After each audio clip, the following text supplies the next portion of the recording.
In this lesson, I'll show you how to find the minimum coefficient of friction required for a system to remain at equilibrium. The question reads, in the arrangement shown below, what is the minimum coefficient of friction to prevent the 8 kilogram mass from sliding? Notice that in this system we have two masses, one that's placed on this platform and another one that's hanging. Also, there is a cord that is hanging on this wall at an angle of 30 degrees. When a system is at equilibrium, that means its x and y components for the forces sum up to 0. So what we should do here is break down these vectors, there are 3 of them, into their x and y components. And the best way to do that is to show it on an xy plane. So this is our y-axis, that's our x-axis. And we have one vector, this one, this cord, that is exerting a pulling force at this knot right here. So we have a vector. We don't know the tension of this vector, so I'll just call it T1. And if that is 30 degrees and we were to create a 90-degree triangle here, or right triangle, then this angle would be 60 degrees. We can use that instead of 30. We also have a vector that is going in this direction and another vector that is going directly down. The good thing about this vector is that we can actually find the magnitude of the force with a simple calculation. For example, if I want to find the force of this vector, I use the formula for force being the mass times the acceleration, and in this case the acceleration is the acceleration due to gravity. So I'll take the mass of 4.0 kilograms and multiply it by the acceleration due to gravity. That is a constant, and it's 9.8 meters per second squared. So if I do the calculation, 4 times 9.8, I end up with 39.2. So 39.2 newtons down. This mass sits on a surface with a coefficient of friction, and it moves along the x direction. It does not have a y component, so it moves either this way or that way. To calculate its force, we will take a coefficient of friction, which I'll represent using the Greek letter mu, times its mass of 8.0 times the acceleration due to gravity being 9.8. So if I calculate 8 times 9.8, I end up with 78.4 mu.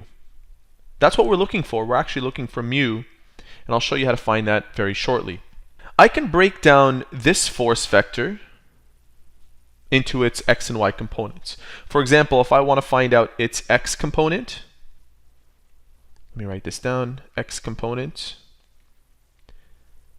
I will take the adjacent relative to 60 degrees and the hypotenuse.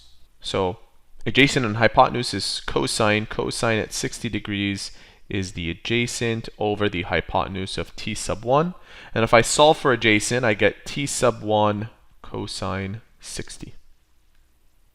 That's equal to the x component of this vector. And I can also find its y component by using sine. So this time I'm interested in this part, and sine is opposite and hypotenuse. So I can write down sine 60 opposite over the hypotenuse is t sub 1. And again, solving for this part, I get t sub 1 sine 60 is equal to the opposite. Now, I will add up all the x and y components together and make sure that they sum up to 0. So starting with the x components, I have this represented by t sub 1 cosine 60. And let's find out the x component of this vector and add it to this growing expression. The x component of this vector is cosine at 180 degrees, right? You see how the vector is flat with the x-axis?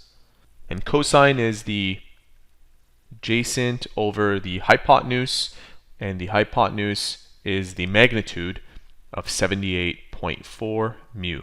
So again, multiplying both sides by 78.4 mu, I get, let me show my work here, 78.4 mu cosine at 180. Now I know most of you know that cosine at 180 degrees, if I were to show you its wave, cosine at 180 degrees, which is halfway in the cycle, is -1. So I multiply 78.4 mu by -1 and I get negative 78.4 mu. And I'll add that to this expression. So adding this, we get minus 78.4 mu. And are there any other x components? There aren't, because this one is going directly down, which means that its x component is 0. So I don't need to write down plus 0. I'll just say all of this sums up to 0. Now we will add up all the y components. So beginning with this y component that I found earlier, I'll write down t sub 1 sine 60.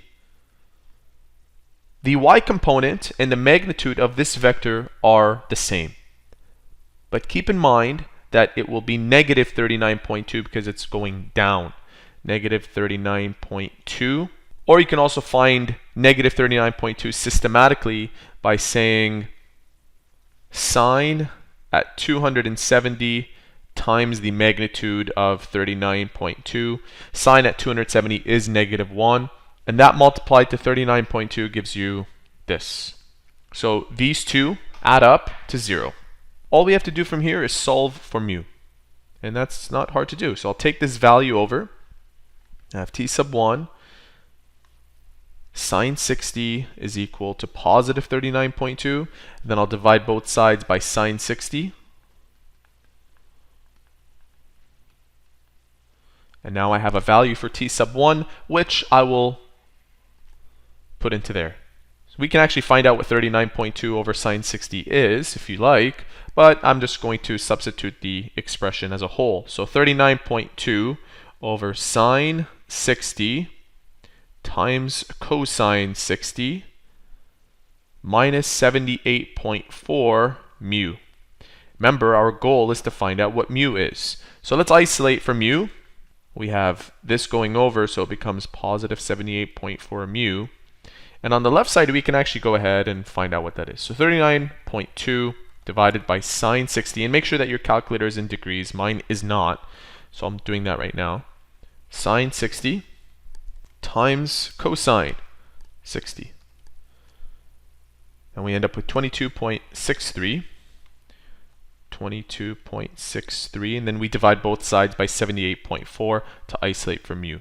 So if I divide both sides by 78.4, I end up with a coefficient of friction being 0.29. And this doesn't have any units, so it's 0.29. And there you have it. The minimum coefficient of friction required to keep this at equilibrium, required to keep it stationary, is 0.29. Anything less will cause this to go out of equilibrium and will start to move in either direction. And there you have it. That is how to find the minimum coefficient of friction.